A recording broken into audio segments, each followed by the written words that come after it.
शादी सीज़न मतलब कि काफ़ी खर्चा, लेकिन आज के इस ब्लॉग में मैं आपको बताऊँगी कि कैसे कम से कम बजट में आप अपनी शादी की तैयारियों को कंप्लीट कर सकते हो। शादी की पैकिंग के लिए क्या चीज़ें जो बहुत ज़्यादा ज़रूरी होती हैं, वो भी आपके साथ शेयर करूँगी और सर्दियों की शादी के लिए ये बेहतरीन सा ड्रेस डिज़ाइन जो कि आपकी शख्सियत को एकदम निखारेगा, आपके बजट पे बिल्कुल भी भारी नहीं पड़ेगा। पार्लर का खर्चा आपने कैसे बचाना है और खुद की स्किन को भी कैसे जगमगाना है, ये सब आपके अपने हाथ में होगा। तो बस आपने अपनी दिखानी है समझदारी और कहीं जाने के लिए करनी है बेहतरीन सी अपनी तैयारी। आज के इस व्लॉग में मैं आपके साथ अपनी कुछ पैकिंग शेयर कर रही हूँ शादी के लिए, बच्चों के साथ क्या-क्या चीज़ें जो बहुत ज़्यादा ज़रूरी होती हैं कहीं जाने के लिए। आज का ब्लॉग बेहद इन्फॉर्मेटिव है, आपने बस ब्लॉग को पूरा देखना है बिना स्किप करे। किसी भी पॉइंट पे आपको आज का ब्लॉग पसंद आए तभी एक लाइक और चैनल को सब्सक्राइब लाज़मी करिएगा। अस्सलाम वालेकुम जी, क्या हाल-चाल है? कैसी है मेरी प्यारी सी यूट्यूब फैमिली? अल्हम्दुलिल्लाह जी, मैं ठीक हूँ, अल्लाह का करोड़ों बार शुक्र है। तो जी, सबसे पहले तो I miss you a lot, बहुत ज़्यादा मिस किया आपकी बहन ने आपको और आप सब ने भी मुझे बहुत ज़्यादा मिस किया है, मुझे पता है इस बात का। लेकिन भई माज़रत मेरी तरफ से, शादी में मसरूफ़ियत की वजह से मैं व्लॉग आपके साथ नहीं शेयर कर सकी। मैं जहाँ पर शादी पे गई हुई थी ना, वहाँ पर इंटरनेट की सहूलत बहुत ही कम मुयस्सर थी। सो सॉरी फॉर दैट उसके लिए। बाकी जी, यहाँ पर जो शादी की तैयारियाँ मैंने की है ना, वो आप देख लो। सुबह से मैं शुरू हो गई थी, ये सुबह का टाइम है, नाश्ता-वाश्ता करवाने के फ़ौरन बाद मैं लग गई थी। सबसे पहले तो मुझे कलर अप्लाई करना था अपने हेयर्स पे। आप सबको पता है कि मैं पार्लर में बहुत ही कम जाती हूँ। मेरे से जितना हो सकता है ना, मैं घर में रह के कि जो पार्लर के पैसे ना वो मैं बचा लूँ और वो कहीं और इस्तेमाल कर लूँ। इसलिए मेरे से जितना हो सकता है ना, वो मैं घर में करती हूँ। सबसे पहले तो ये हेयर्स पे कलर मैं ओलिविया का 7 नंबर कलर, कभी 7 कभी 6, मैं ये दोनों कलर अपने हेयर्स पे लगा लेती हूँ। और शादी में ना ये सारी चीज़ें ना बड़ी ज़रूरी हो जाती हैं। हालाँकि मेरे बाल जो है ना, ऐसा नहीं है कि कोई व्हाइट वगैरह है, लेकिन हाँ, मैं काफ़ी टाइम से कलर वगैरह लगा रही हूँ ना अपने बालों में, तो फिर आपको पता है ज़रा जब एक आदत बन जाती है ना, तो फिर आपको लगाना ही होता है क्योंकि व्हाइट बाल फिर निकल ही आते हैं। केमिकल वगैरह कोई भी कलर है अच्छे से अच्छा लगा लो ना, तो वो केमिकल ही होते हैं। तो इसलिए मैंने सबसे पहले तो अपने हेयर्स पे कलर अप्लाई कर लिया था और उसके बाद हानिया के मुझे बाल कट करने थे। अच्छा, हानिया के बाल ना बचपन से ना काफ़ी कर्ली थे नीचे की तरफ से ना, जो नीचे से बाल ऐसे मुड़ जाते हैं ना, कर्ल हो जाते हैं, उस तरह के बाल थे इसके। तो इसके ना मैंने बालों को बहुत ज़्यादा बेहतर कर दिया। अभी आप देख रहे हो ना कि काफ़ी स्ट्रेट हो चुके हैं इसके बाल, तो इसी तरह से मैं क्या करती हूँ कि जब भी इसके बालों की लेंथ ज़रा-सी भी बढ़ती है ना, तो मैं नीचे से इसके बाल कट कर देती हूँ। जो मुड़े हुए बाल आते हैं ना, जो कर्ल किए हुए बाल, उनको मैं कट कर देती हूँ। तो यही एक ना सिंपल सा फ़ॉर्मूला है कि अगर आपकी बच्चियों के भी बाल नीचे से ज़रा कर्ल होते हैं ना, कि मुड़ जाते हैं, तो उनको आप ना थोड़े-थोड़े दिन बाद, लाइक 15-20 दिन बाद, जैसे आपको लगे ना कि बच्चे की बाल नए आ गए हैं और वो नीचे से मुड़ रहे हैं, क्योंकि वो पतला बाल होता है, तो उसको आप नीचे से कट कर दो। इस तरह से ना करते-करते बच्चियों के बाल काफ़ी ज़्यादा फिर स्ट्रेट हो जाते हैं और मैंने इसी तरीके से हानिया के बालों को काफ़ी बेहतर कर दिया है। कोई इसमें मुश्किल काम नहीं है। बस यहाँ पर हानिया ने शावर ले लिया था, बाल उसके गीले थे, बालों को अच्छे से गीला ही रखना है कटिंग करते हुए ना, मेरी कटिंग अच्छे से होती है। अब मैंने नीचे लेंथ में से ना जितने भी डेड हेयर्स पतला बाल है ना, वही बस 1-1 इंच जितना ही काट दिया है। एक तो इसकी लेंथ भी छोटी नहीं हुई है और दूसरा जितने भी डेड हेयर्स है ना, वो रिमूव हो गए हैं। अब इससे ना बालों की ग्रोथ बड़ी अच्छे से हो जाएगी, बाल हेल्दी भी रहेंगे। तो आपकी बच्चियों के भी बाल अगर ऐसे हैं ना, हल्के-फुल्के से उनमें कर्ल है, तो इस तरह से आप ख़त्म कर सकते हो। स्ट्रेट रख के मैंने एक दफ़ा काट तो दिए हैं, अब बस हल्के-फुल्के से जो मुझे थोड़े बड़े-छोटे लग रहे हैं ना, उनको मैं स्ट्रेट कर रही थी। तो इस तरह से ना एक तो ज़रा लुक चेंज हो जाती है और फिर जितने भी दो मुँहे बाल होते हैं ना, वो निकल जाते हैं ना, तो फिर बाल अच्छे से बढ़ते हैं। तो अपने कलर लगाए-लगाए ना मैंने इस तरह से ना काफ़ी काम जो है ना वो ख़त्म कर लिए थे, घर के क्लीनिंग के काम भी ख़त्म हो गए थे और दूसरा हानिया की हेयर कट भी हो गया है। और यहाँ पर अब ये कलीन जो है ना कोई 4-5 दिन बाद जाके ड्राई हुआ है अच्छे से, तो ये फिर उतार के ले आए थे नीचे। अब मैंने कहा इसको भी मैं हॉल में अच्छे से बिछा देती हूँ, सारी चीज़ों को एक दफ़ा उठा के ना मैंने कहा फिर बिछाती हूँ, ताकि ना कोने-कोने से ज़रा ये सेट हो जाए। ये कलीन बिछा हो ना तो बड़ी सहूलत हो जाती है, बच्चे आराम से इधर बैठ के पढ़ लेते हैं, खेल लेते हैं। मैंने भी कुछ भी करना हो ना तो इधर बैठ के हो जाता है, क्योंकि वैसे तो फर्श पे खाली पाँव रखना इतना मुश्किल होता है, इतना ठंडा फर्श है। तो इसलिए ना ये कलीन बिछा हो ना तो काफ़ी सही हो जाता है। तो ये सब करने के बाद अब मैंने क्या कर लेते हैं अपना फेशियल। इस दफ़ा ना ये फेशियल की पूरी किट मैं घर पे ले आई थी थोड़े दिन पहले, क्योंकि मुझे ना इस दफ़ा महसूस हो रही थी कि मेरे फेस पे फेशियल की ज़रूरत है, क्योंकि मेरे नाक पे काफ़ी ब्लैक हेड्स और व्हाइट हेड्स हो रहे थे। तो फिर मैंने जाके ये पूरी फेशियल की किट खरीद ली। अगर मैं पार्लर जाती तो एक ही दफ़ा में ना 1000-1500 रुपया तो लग जाना था। तो इससे बेहतर मैंने यही समझा कि मैं क्यों ना अपनी ही एक पूरी फेशियल की किट खरीद लूँ। क्योंकि शादी सीज़न है अभी और आगे रमज़ान है, फिर ईद है और फिर ईद के बाद एक और बड़ी क्लोज़ वाली शादी है। तो फिर इसलिए ना मैंने कहा कि काफ़ी सहूलत हो जाएगी। इतनी-इतनी क्वांटिटी भी मैं हर बार लूँ ना तो 10 से 15 दफ़ा तो आराम से मैं यूज़ कर लूँगी। तो इसलिए ना फिर मैंने ये फेशियल किट ही खरीदना मुनासिब समझा।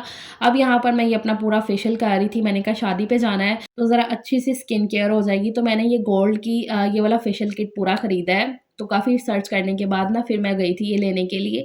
तो ये मुझे ना 3000-3500 की रेंज में मिल गया था, लेकिन ये है कि इसको मैं काफ़ी दफ़ा यूज़ भी तो अब कर लूँगी ना। और प्लस पॉइंट तो ये कि मुझे सारे स्टेप्स को अच्छे से फ़ॉलो करना आता है क्योंकि मैंने सीखा हुआ है। और अगर आपने नहीं भी सीखा हुआ ना तो कोई मुश्किल वाली बात नहीं है, क्योंकि यूट्यूब है आजकल। तो अगर आप यूट्यूब पे जाके सर्च करो ना कि फेशियल करने का तरीका, तो वो आपको पहले से लेकर आखिरी तरीके तक अच्छे से आपको गाइड करेंगे, समझाएँगे, तरीका बताएँगे। तो कोई मुश्किल वाली बात नहीं है। तो मैं आपको यही सजेस्ट करूँगी कि पार्लर से फेशियल वगैरह कुछ भी ट्रीटमेंट करवाने की बजाय ना आप घर में लाकर एक दफ़ा ये रख लें और इसको वक्तन-फ़वक्तन यूज़ कर सकते हैं। अच्छा, फर्स्ट स्टेप तो मैंने क्लेंजिंग कर ली थी अपने फेस की और उसके बाद यहाँ पर मैं पॉलिशर अप्लाई करने लगी थी। तो ये पॉलिशर का जो पाउडर है ना, ये इतना अच्छा दिखने में लग रहा था ना, इसके अंदर एक पार्टिकल्स थे ऐसे चमकने वाले, जिसकी वजह से ना स्किन सच में ना ऐसे बिल्कुल ग्लो कर रही थी। तो यही मैं आपको क्रीम करके दिखा रही थी। तो बस इसमें पाउडर अच्छे से मिक्स कर लूँगी क्रीम के अंदर और इसको अपने मैं फेस पे अप्लाई कर लूँगी और उसके बाद बाकी के सारे स्टेप्स को भी फॉलो कर लूँगी। तो इस तरह से ना मेरा पूरा फेशियल जो है ना वो कंप्लीट हो जाएगा और स्किन भी बड़ी अच्छे से नीट एंड क्लीन हो जाएगी, जो कि हो भी गई थी।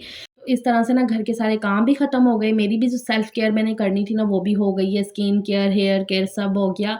तो अब मैंने आराम से शावर ले लिया है और अपने हाथ-पाँव पे ज़रा अच्छे से क्रीम वगैरह लगा लेती हूँ। सॉक्स मैंने साथ ही पहन ली है, जर्सी पहन ली है। सर्दी इतनी ज़्यादा है ना कि जब जैसे ये सारे कामों से फ्री हो ना तो फिर और ज़्यादा सर्दी लगने लगती है। जैसे आप कामों में लगे रहते हो ना, फिर आपको उतनी ज़्यादा सर्दी महसूस नहीं हो रही होती है। ख़ैर, ये सारे कामों से फ्री होके ना मुझे करनी थी पैकिंग वगैरह, लेकिन लाइट चली गई। लाइट ने आजकल इतना ज़्यादा परेशान किया हुआ है ना कि लाइट कभी भी अचानक से जा रही है और 2-2 3-3 घंटे फिर नहीं आ रही है। इस तरह से तंग कर रही है लाइट। ख़ैर, लाइट गई, मैं मोबाइल की लाइट ऑन करके फिर मैंने खाना बना लिया था। मैंने कहा कि चलो ये काम तो मैं कर सकती हूँ ना, तो चलो खाना बना होगा ना तो मेरा एक माइंड भी फ्रेश हो जाएगा ना, तो फिर इसलिए मैंने वो खाना बना के रख लिया। अच्छा, उसके बाद यहाँ पर अब मैं आके निकालने लगी हूँ कपड़े वगैरह। सबसे पहले तो मैंने ये निकाला है सूट, जो कि मुझे यहाँ से पहन के जाना है। शादी किसकी है वो भी मैं आगे चल के बताती हूँ डिटेल में, कहाँ जाना है वो भी आगे चल के बताती हूँ, सारा आप देखते रहो। अच्छा, ये खद्दर का मेरा सूट है, काफ़ी ज़्यादा प्यारा है मल्टी कलर में, मुझे बड़ा ही ज़्यादा ये पसंद आया था। ये मैं ओरिगा से लेकर आई थी, आपको मैंने तब दिखाया भी था। ये 2 पीस है मेरा। अच्छा, इसको मैंने जब से ला के रखा हुआ है ना, यही सोच रही थी कि कोई मौका आएगा ना तभी मैं पहनूँगी। तो अब हमें शादी पे जाना था तो मैंने कहा कि चलो भी अब इसको निकाल लेते हैं, यहाँ से यही पहन के जाएँगे। तो नया सूट ना मैं ऐसे ला के ना रख लेती हूँ और फिर जब ऐसे मौका वगैरह हो ना कहीं पहन के जाने के लिए तो तब सही लगता है। एक तो ज़रा दिल को बड़ी तसल्ली होती है कि नया सूट पहन के जा रहे हो और इम्प्रेशन भी बड़ा अच्छा आ जाता है। तो घर में तो आप हफ़्ते में 2-3 सूट ना वही रिपीट कर सकते हो। लेकिन ये है कि कहीं आने-जाने के लिए एक दफ़ा नया सूट हो जाए ना, चाहे फिर उसको बाद में आप घर में ही पहन लो, तो सही रहता है ज़रा। अच्छा, उसके बाद ये वेलवेट का सूट है। ये आपको याद हो मैंने ये डिज़ाइनिंग करवानी थी, ये मैं लेकर आई थी पूरा इसका लेस वगैरह पूरा मैंने इस पे प्रॉपर ब्लॉग बनाया था। लेस मैं एक सस्ते बाज़ार से इसकी लेकर आई थी और ये इसका वेलवेट का जो कपड़ा है ना, ये मैंने ओरिगा से लिया था। तो इस तरह से इसकी मैंने ना डिज़ाइनिंग करवा ली है। ये देखें जी, ये बिल्कुल इतना कोई खूबसूरत सा सूट बन गया ना मेरा, बहुत ही ज़्यादा मुझे पसंद आया और इसकी स्टिचिंग भी बहुत ही बेहतरीन की है उन्होंने। शुक्र है काफ़ी रिसर्च और मुश्किलों के बाद मुझे एक अच्छी-सी दर्ज़न मिल गई है जिसने मेरी मर्ज़ी के मुताबिक मुझे ड्रेस डिज़ाइन करके दे दिया है। ये इसकी बैक पे ना मैंने इस तरह के लटकन लगवा लिए थे बड़े ही खूबसूरत से और इसकी जो है ना चाकों पे मैंने पूरा ऊपर तक बाजुओं तक ये लेस लगवाई है। ये लेस मैं लेकर आई थी वो सस्ते बाज़ार से, काफ़ी रिज़नेबल प्राइस पे मुझे ये लेस मिल गई थी। अगर आपने वो व्लॉग नहीं देखा इसकी, जब मैंने लेस वगैरह सारी परचेज़ की है, तो वो भी मैं व्लॉग का लिंक यहाँ पर लगा दूँगी। और ये दुपट्टा जो है ना ये मेरा काफ़ी पुराना है, तकरीबन कोई 5-6 साल पुराना ये मेरा दुपट्टा है, जो कि बहुत ज़्यादा खूबसूरत है। ये सिल्वर कलर में दुपट्टा है। ये दुपट्टे को मैंने 2 से 3 सूटों के साथ ओढ़ लिया है, पहन लिया है। मुझे ये बहुत ज़्यादा पसंद है, इस दुपट्टे को छोड़ने को मेरा बिल्कुल दिल नहीं करता है। और ये जो लेस है ना मैंने ऐसे गले पे लगवा ली थी। बे गला मैंने बनवाया था, बोट गला जिसे बोलते हैं ना, वो वाला मैंने गला बनवा लिया था और ये बड़े ही हसीन से लटकन लगवा लिए थे इस तरह के। और लेस आप देख रहे हो ना पूरी ऊपर बाजुओं तक जो है ना मैंने लगवाई थी। और इस तरह का ये वाला पजामा मैंने सिल्क का साथ में बनवा लिया है। ग्रीन कलर है इसका प्रॉपर, बड़ा ही खूबसूरत सा नफीस सा ग्रीन कलर है। तो इस तरह के सूट ना मैंने अब जो ऑब्ज़र्व किया ना, एक तो शादियों पे पहनने के लिए बड़े ही अच्छे भी लगते हैं, खूबसूरत से ज़रा, और ना मैं अपनी तरह से कुछ डिज़ाइनिंग वगैरह करवा के बनाऊँ ना सूट, तो मुझे बड़े ही पसंद आते हैं। रेडीमेड सूट के मुकाबले में ना इस तरह के शादियों पे पहनने वाले ना, तो मैं ज़्यादातर ऐसे कर लेती हूँ। एक तो ये बड़े प्यारे से बन जाते हैं, ये इसका फ्रंट का गला है इस तरह, और बैक पे तो मैंने वो लटकन लगवाए हैं। तो ये मेरा खूबसूरत सा जोड़ा बन गया था। एक तो सर्दियों के लिहाज से बड़ा ही बेस्ट है, वेलवेट की शर्ट है ना, तो सर्दी भी नहीं लगती है और बड़ा ही खूबसूरत बना है। आप सब बताइएगा, आप सबको कैसा लगा है? तो वो मैंने निकाल के रख लिया है क्योंकि वो दर्जन से आ गया था सिल के, काफ़ी टाइम का आया हुआ है सिल के। तो अभी हमने जाना था शादी पे, तो मुझे उसकी पैकिंग करनी थी। अच्छा, शादी पे हमने जाना था हडियारा, मेरी चाचू की बेटी की शादी थी। इनविटेशन हमें कोई 1 डेढ़ महीने पहले का आया हुआ है। तब से मैं यही कह रही थी कि नहीं, सिर्फ़ 1 दिन जाएँगे बारात पे और बस वहीं से वापस आ जाएँगे। लेकिन वही सारी कज़न से बातचीत हो रही थी इसी बारे में, तो वो कह रही थी कि नहीं, चलते हैं पहले, मतलब कि मेहंदी वाले दिन ही चलते हैं, उधर ही रहेंगे और पूरे फंक्शन जो है ना अटेंड करके फिर वापस आएँगे। अब मेरी वही वो टाल-मटोली चल रही थी। मतलब दिल मेरा कर रहा था, लेकिन सर्दी इतनी ज़्यादा और बच्चों के साथ आपको पता है कि बड़ा ही मुश्किल हो जाता है। लेकिन फिर वही सबके इसरार करने पे और ख़ुद का भी दिल था कि चलो अभी एक अच्छा-सा टाइम स्पेंड हो जाएगा, क्योंकि यही सारे मौके होते हैं शादियों के, जब जो सारी कज़न्स होती हैं ना, क्योंकि सबकी शादियाँ हो गई हैं, अपने-अपने घरों वाली हो गई हैं, मसरूफ़ियत वाली ज़िंदगी है, सबके बच्चे हैं माशाल्लाह से। तो फिर यही सारे मौके होते हैं जब सब इकट्ठे होते हैं, मिलते हैं। तो फिर हमने कहा कि चलो अभी एक अच्छा-सा टाइम स्पेंड हो जाएगा ना, तो इसलिए ना फिर मैंने कहा कि तैयारी करते हैं। तो इसलिए ना एक ही दिन में ये सारा जो है ना, फिर मैंने प्लानिंग पूरी कर ली, तैयारी मतलब कि कर ली, क्योंकि इतने दिन से ना वही कशमकश चल रही थी मेरे दिमाग में कि क्या करें, जाएँ पहले या ना जाएँ। लेकिन फिर फाइनली डिसाइड हुआ, अम्मी और रोज़ भी कहने लगे कि नहीं, चलते हैं, अच्छा लगेगा ज़रा सबके साथ ना। बस वो चाचू का घर ना हडियारा थोड़ा-सा ना आउट ऑफ सिटी में जाके हो जाता है ना, तो वहाँ पर सर्दी भी बेहद थी। मतलब कि पता था कि सर्दी वहाँ पर बहुत ज़्यादा होने वाली है। लेकिन फिर भी डिसाइड कर लिया कि चलो चलते हैं। तो यहाँ पर मैंने फिर अपने जो ना ड्रेस जो भी मैंने पहनने थे, मेरा वैसे ये था कि मैं सिंपल से शलवार और जो कमीज़ वगैरह पहनूँगी, लेकिन फिर वही सबने डिसाइड वगैरह किया कि नहीं, लहंगे निकालो अपने, पहनते हैं, यही सारे मौके हैं, फिर कहाँ आगे चल के ये सारी चीज़ें ना पहनने को मिलेंगी। तो फिर मैंने अपना भी ये वाला मल्टी कलर का जो लहंगा ये निकाल लिया था। इसकी जो कुर्ती है ना, जो इसकी ना 2 कुर्तियाँ थी। ये जो ग्रीन वाली कुर्ती है ना, ये इसकी थोड़ी-सी शॉर्ट सिल गई थी। तो फिर मैंने ना इसकी दूसरी बनवाई थी कुर्ती, लेकिन वो वाली कुर्ती मुझे मिल नहीं रही थी, वो शायद दूसरे किसी उसमें बैग में रखी हुई थी। तो फ़िलहाल मैंने अपना ये वाला लहंगा वगैरह निकाल लिया, मतलब सारे जो कपड़े ना जो मैंने पहनने हैं मेहंदी, बारात और वलीमे के, वो मैंने निकाल के रख लिए थे। और मैंने यही डिसाइड किया हुआ था कि सारे बच्चों के अपने कपड़े जितने भी हैं ना, वो सारे मैं आयरन करके, प्रेस करके फिर लेकर जाऊँगी। हालाँकि बैग में रखते हुए हल्की-फुल्की इसमें सिलवट भी आ जानी है, लेकिन ये बड़ा अच्छा डिसीज़न है, क्योंकि देखो अगले के घर में जाके आपको नहीं पता होता कि वहाँ पर क्या तरीक़ाकार है, क्या वो सारी सिचुएशन है, और कपड़े इस्त्री करने का जो मामला है ना, वो तो मुझे वैसे भी इतना कोई पसंद नहीं है। तो फिर मैंने यही सोचा था कि मैं ना इसे घर से ही सारे कपड़ों को ना प्रेस करके अच्छे से तरतीब से लेकर जाऊँगी। वैसे ना मैंने कभी भी पैकिंग वगैरह इतनी कोई की नहीं है, मुझे कोई एक्सपीरियंस नहीं है पैकिंग करने का, क्योंकि सारे रिलेटिव ना ऐसे पास-पास ही हैं, कभी एक्सपीरियंस नहीं हुआ है ना कि पैकिंग करके कहीं गए हैं शादी वगैरह पे। ये तो अब ज़रा चाचू थोड़े अर्से पहले ही ज़रा थोड़ा दूर शिफ्ट हो गए हैं, तो इसलिए वहाँ जाना पड़ रहा था।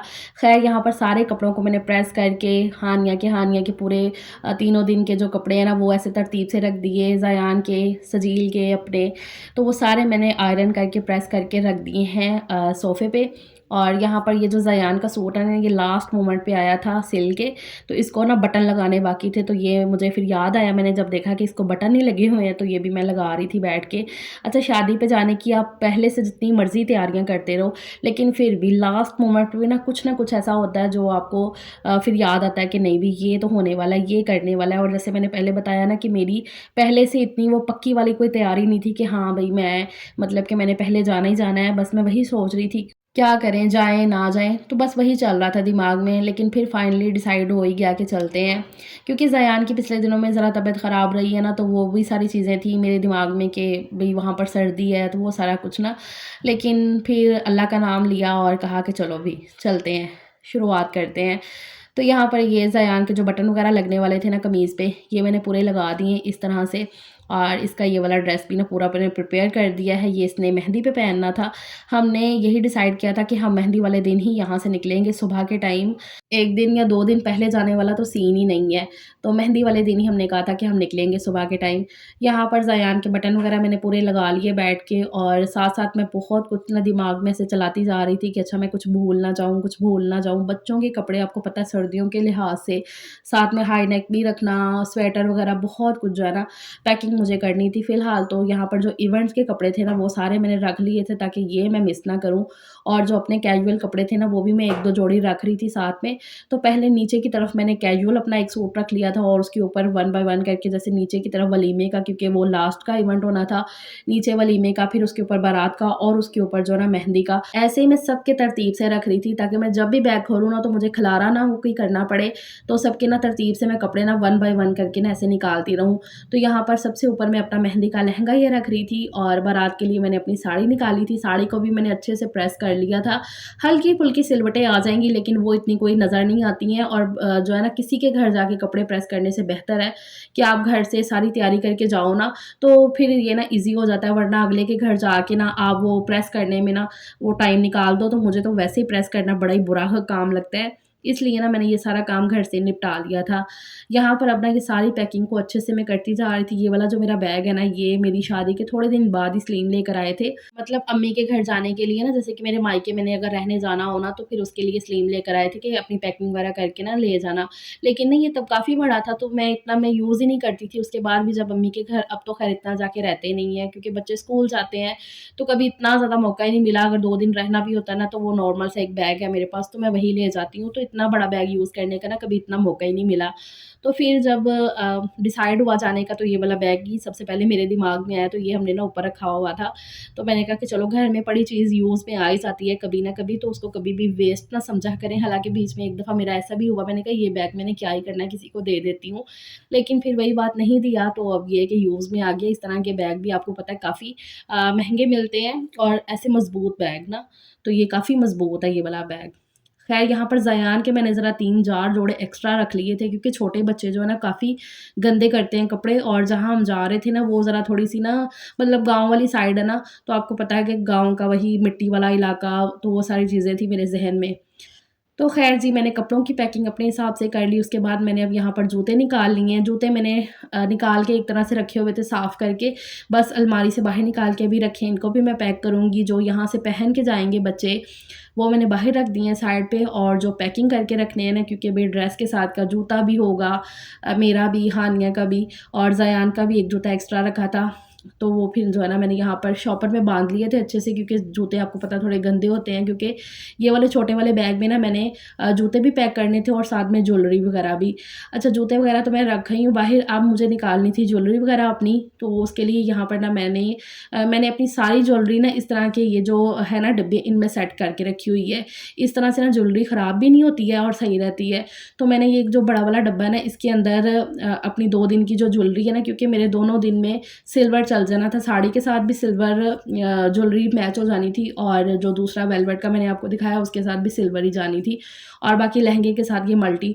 तो मैंने ये एक ही डब्बे के अंदर जो है ना सारी, जो अपनी हेयर पिन हो गई और ये ज्वेलरी हो गई, और साथ में वो जो सेफ्टी पिन है ना वो भी मैंने रख ली, क्योंकि वो भी काफ़ी यूज़ में आती है दुपट्टा सेट करने में, और भी किसी चीज़ को ना, कपड़े को सेट करने में ना, तो वो सेफ्टी पिनें भी यूज़ में आ जाती हैं। और ये हानिया की चूड़ियाँ लेकर आई थी पिन्ने, ये भी मैं लास्ट मोमेंट पे ना शाम को जाके लेकर आई थी सारा सामान। तो हानिया की पिन्ने पोनियाँ भी ना सारी मैंने ऐसे छोटी-छोटी डब्बियों में पैक कर ली थी, कि उसकी हेयर एक्सेसरीज़ सारी, कैजुअल पिन्ने पोनियाँ, ये उसकी जो है ना हेयर बैंड्स हैं, इसको पोनियों की तरह भी यूज़ कर सकते हैं। तो ये काफ़ी कलर्स में थे। तो ये मैं पूरा एक ना इसका लेकर आई थी, ये पूरा एक बंडल क्या इसे बोल सकते हैं। तो ये मैं ले आई थी पूरा ना, इसमें काफ़ी कलर्स थे। तो ये भी मैंने रख लिया था। अब ज्वेलरी अपने हिसाब से रखने के बाद ना मैं कह रही थी एक ही डब्बे में सब कुछ आ जाए, लेकिन हानिया का भी मेरा भी ना वो एक ही डब्बे में ज़रा मुश्किल हो जाना था, इसलिए मैंने अपनी सारी ज्वेलरी एक ही वो बड़े वाले डब्बे में कर ली थी, और हानिया के जितने भी छोटी-छोटी वो ब्रेसलेट्स वगैरह होगी ना, तो वो मैंने एक डब्बे में कर लिए थे। और ये मेरे पास एक और छोटा-सा बैग था, इसमें मैंने कहा था कि मैं सारी जूतियाँ और ज्वेलरी वगैरह रख लूँगी। तो यही मैं इसमें ये बड़ा वाला जो अपना बैग है ना ज्वेलरी का, डब्बा ये डालने की कोशिश कर रही थी। मुझे ये था कि इसमें आ जाएगा, फिट आ जाएगा तो मैं नीचे की तरफ ये रख दूँगी। लेकिन बड़ी मुश्किलों के बाद भी वो नहीं आ रहा था, फिर उसको मैंने साइड पे हटाया और उसमें जो छोटा वाला डब्बा था ना ज्वेलरी का, वो मैंने रखाया और उसके बाद हानिया की जितनी भी छोटी-मोटी चीज़ें हैं ना वो रख दी और साथ में इसमें मैंने जूतियाँ रख दी हैं। तो इस बैग में ना ये भी हो गया पूरा और अब बारी आ गई है मेकअप की। मेकअप की चीज़ों को अच्छे से अरेंज करने के लिए ना मैं ये 120 वाली शॉप से ले आई थी जाके ये वाला बैग, थोड़े दिन पहले ही। मैं जब भी जाती थी ना ऐसे ही 120 वाली शॉप पे, तो वहाँ पर ये वाला पाउच मुझे जब नज़र आता था तो मैं कहती थी कि मैंने क्या करना है, मैंने कहीं जाना तो होता नहीं है कि जहाँ पर मुझे कोई इतना मेकअप पैक करके लेकर जाना है। लेकिन जब हमारा जाने का डिसाइड हुआ तो फिर मुझे याद आया कि वहाँ पर मैंने ये मेकअप का पाउच देखा हुआ है, तो फिर मैं वहीं से जाके ले आऊँगी। मेकअप जो है ना मेरा बड़ा अच्छे से ज़रा पैक हो जाएगा, कुछ भी ख़राब नहीं होंगी ना चीज़ें। तो इसलिए ना ये थोड़े दिन पहले जाके मैं ये वाला मेकअप का पाउच ले आई थी। अक्सर जाओ ना ऐसे सेल्स वाली शॉप पे, तो हमें लग रहा होता है पता नहीं ये चीज़ कहाँ पे काम आएगी, ये चीज़ कहाँ पे काम आएगी ना, उतना आइडिया नहीं होता है। लेकिन हाँ, जितना भी चीज़ों को देखते रहो, सर्च करते रहो तो आपको फिर आइडिया हो ही जाता है आहिस्ता-आहिस्ता कि हाँ, भी इस चीज़ को हम ऐसे यूज़ कर सकते हैं। तो इसी तरह ना मैं मेकअप को पैक करने के लिए ना ये पाउच ले आई थी। अब ये मेकअप को ना सारा मैं अच्छे से सेट कर दूँगी। यहाँ पर जितना भी आपको ये चीज़ें नज़र आ रही हैं ना, ये सारी इसमें सेट हो जाएँगी। बस मैं तरतीब से रखूँगी, बहुत ज़्यादा कुछ ओवरलोड भी नहीं इसमें होगा और सारी चीज़ें ना तरतीब से सेट भी हो जाएँगी, कुछ भी ख़राब नहीं होगा। क्योंकि मैंने थोड़ा-थोड़ा करके ना अभी थोड़ा-सा अपना मेकअप जो है ना वो पूरा किया है और मैंने सारे प्रोडक्ट ना अपने मिस रोज़ के कर लिए हैं। एक तो ये काफ़ी रीज़नेबल भी हैं, मिस रोज़ के जितने भी प्रोडक्ट होते हैं, काफ़ी रीज़नेबल भी हैं और दूसरा काफ़ी अच्छे भी हैं। तो मैंने अपनी जितनी भी फाउंडेशन हो गई और काफ़ी जो चीज़ें हैं ना मैंने अपनी मिस रोज़ की कर ली। किसी दिन आपको ये भी डिटेल से दिखाऊँगी, बताऊँगी। और लिपस्टिक के ना मैंने ये टिपिकल से कलर रख लिए हैं। हम शादीशुदा औरतों को ना ज़्यादातर यही कलर्स अच्छे लगते हैं, शॉकिंग पिंक और डार्क पर्पल कलर था एक और साथ में रेड, डार्क रेड कलर। तो ये तीनों शेड मैंने लिपस्टिक के वो रख लिए थे, वो भी ऑलमोस्ट बस ख़त्म ही हुई हैं। तो वो भी मेरी कोई क्रिस्टिन की, एक मेडोरा की लिपस्टिक है, तो इस तरह से। ख़ैर जितना भी मेकअप का सामान था ना वो सारा मैंने इस पाउच के अंदर डाल लिया था और बाकी ये जो स्किन केयर की मेरी जैसे कि फ़ेस वॉश हो गया और फेयर एंड लवली क्रीम जो कि नॉर्मल मुँह हाथ धोने के बाद लगानी थी ना मुझे, उसके लिए मैंने ये छोटा वाला पाउच अपना निकाल लिया था जो कि मेरे पर्स में ये 3 का सेट मुझे मिला था ना, तो ये छोटा वाला पाउच कभी यूज़ में ही नहीं हुआ था। तो इसके अंदर मैं रख लूँगी सबसे पहले तो थर्मामीटर, बच्चों के लिए भी अल्लाह ना करे कभी इनको कोई बुखार वग़ैरह हो तो उसके लिए मैंने ये थर्मामीटर रख लिया, साथ में फेयर एंड लवली हो गई, फेस वॉश हो गए और ये नॉर्मल क्रीम अपनी जो हाथ मुँह धोने के बाद मैं लगा लेती होती हूँ। तो वो मैंने जो है ना वो रख ली थी उस पाउच के अंदर और अलग से मैंने जो है ना बुखार का सिरप वो भी रख लिया था। तो इस तरह से करके ना मैंने अपनी सारी पैकिंग को कंप्लीट कर लिया है और जो सुबह बच्चे पहन के जाएँगे, हम यहाँ से जो पहन के जाएँगे वो भी सारे कपड़े प्रेस करके इनके सॉक्स वगैरह बच्चों के सारे वो मैंने लटका दिए हैं साथ ही, ताकि बच्चे उठते जाएँ, रेडी होते जाएँ और यहाँ से चीज़ें उठा के ना अपनी पहनते जाएँ, क्योंकि हमने टाइम से निकलना था। तो इस तरह से ना करते-कराते मैंने सारी पैकिंग कर ली। अपना जितना भी मेकअप है ना वो मैंने अपने ये वाला जो मेरा हैंड बैग है ना इसी में मैं रखूँगी। ये बड़ा वाला हैंडबैग जो ना काफ़ी सही रहता है। हम शादीशुदा औरतों के लिए ना कभी भी ना छोटा हैंडबैग ना लिया करें, हमेशा बड़ा हैंडबैग लिया करें, बाहर जाते हुए ना काफ़ी आसानी हो जाती है। चाहे नॉर्मल भी कहीं निकलना हो ना तो काफ़ी ईज़ी हो जाता है। अच्छा वो सब करने के बाद ना फिर यहाँ पर पैकिंग का जितना भी खलारा हुआ था ना वो झाड़ू से मैंने सारा निकाल दिया है। ये सब करते-करते मुझे रात के कोई 10:30-11 बज गए थे। तो फिर उसके बाद मैंने दरवाज़ा बंद कर दिया, पर्दे-शर्दे लगा दिए हैं और अभी मैंने कहा सुबह के लिए मैं आटा भी अभी गूँध के रख लेती हूँ। तो फिर जो है ना नाश्ता सुबह वो तो मुझे बनाना है ना, तो इसके लिए फिर मैं आटा भी अभी गूँध के रख देती हूँ क्योंकि आटा नहीं था सुबह के लिए। तो अभी गोभी बनी हुई थी ना, तो मैंने कहा सुबह गोभी के पराठे बनेंगे, तो उसके लिए ना फिर यहाँ पर मैंने आटे के अंदर नमक और कुकिंग ऑयल डाल के गूँध लेती हूँ। इससे जो है ना रोटी पराठा कोई भी बनाओ ना तो बहुत ही मज़े का बनता है। ऑयल और थोड़ा-सा नमक ऐड कर लो ना आटे के अंदर गूँधते हुए तो बड़े मज़े के बनते हैं। तो यही मैंने आटा गूँध के रख लिया, उसके बाद मेहंदी लगा ली है, तो सारी तैयारियाँ मेरी जितनी भी है ना वो फाइनलाइज़ हो गई हैं। मेहंदी मैंने बड़ी सिंपल सी लगाई थी क्योंकि मैं बहुत ज़्यादा थक भी गई थी और दूसरा सर्दी भी काफ़ी लग रही थी। इसलिए ना मैंने ऐसे सिंपल सी ये टिक्की पोटा लगा ली मेहंदी और अल्लाह का शुक्र है इस तरह से मेरी सारी तैयारियाँ जो है ना कंप्लीट हो गई हैं। अब इंशाल्लाह नेक्स्ट व्लॉग में मैं आपके साथ अपनी शादी की लुक वगैरह भी शेयर कर दूँगी, कैसी रही हमारी शादी वो भी आपको बताऊँगी। सो उम्मीद करती हूँ आज की मेरी ये जो टिप्स और आइडियाज़ आपको पसंद आए होंगे, तो फिर दुआओं में लाज़मी याद रखिएगा। अगर आपने चैनल को अभी तक सब्सक्राइब नहीं किया तो वो भी कर लें। अपना ख़्याल रखिएगा, मिलते हैं बाद में। अल्लाह हाफ़िज़।